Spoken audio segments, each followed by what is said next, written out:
This video is the prelude and the conclusion to the previously uploaded one that is titled as Updated Lucid Dreaming, Eaves Dropping or Remote Viewing, Bringing Messages That Must Be Shared.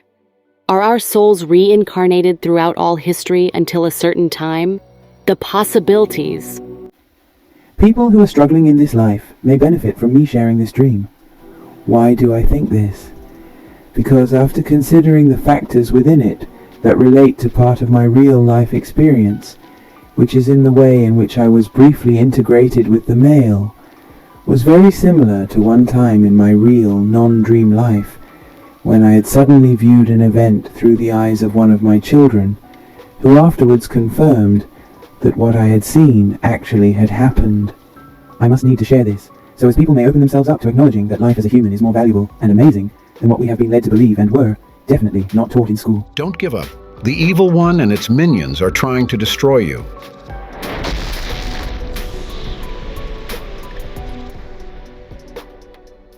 Now, here it is. What turned out to be the most euphoric dream I have ever dreamt. One night, an invisible entity whisked me alongside it. I was aware of myself also being invisible but entirely present as we flew to a residence that I have never seen before. The entity and I were in a room where a couple of people lived, who I somehow knew were married. I was shown on the entire residence, which was made up of several small rooms with corridors for separate entries. There was nothing to identify these rooms. I was quickly shown images and thoughts of people going through their daily lives.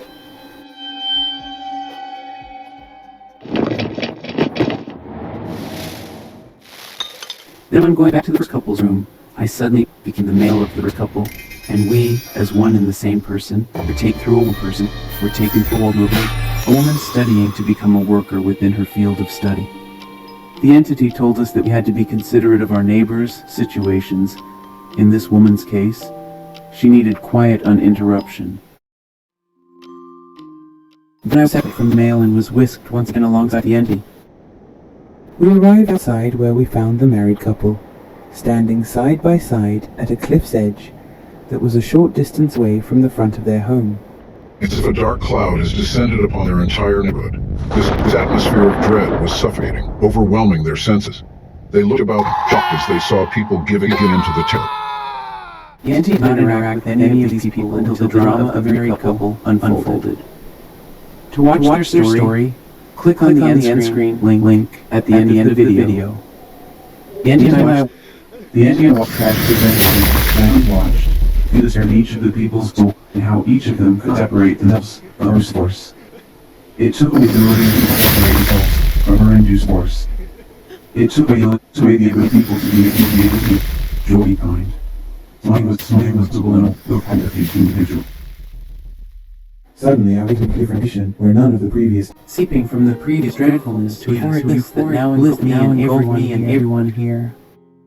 Whoa! Whoa! Wow! Wow! This is amazing. I'm about to be the first to go through the tunnel to the ultimate transformation. The group changed from laughing with exhilaration to laughing at this young man's statement as they saw someone beat him to it. The entity beside me went on to explain. The boasting young man had a residual of self-importance remaining in him, like a hangover from previous incarnations where individuals had been taught to thrive on outdoing each other. He soon realized that folly. These people have reached the ultimate state of goodness. After many reincarnations with many trials and errors, they have reached perfection within their souls, and now are being rewarded. I could feel their merriment. Their joy was electrifying, even before they were about to go to the next level. The area was nothing outside of a normal countryside scene, but that was irrelevant. The overall feeling here was of ultimate bliss, with no pain, grief, or misery of any kind. It was how one would expect to feel in the presence of a loving creator, God. This experience was so thrilling that it affected my body still after waking from this dream early the next morning. I was so high from it, and was surprised that the feeling remained until the afternoon of that day. This made me feel obligated to write the experience down and create a video to share it with as many people as possible. Everyone would love to feel permanently like this. If you have made it this far, I hope you will be kind enough to share it to help anyone who is struggling in this life. Thank you from my soul to yours.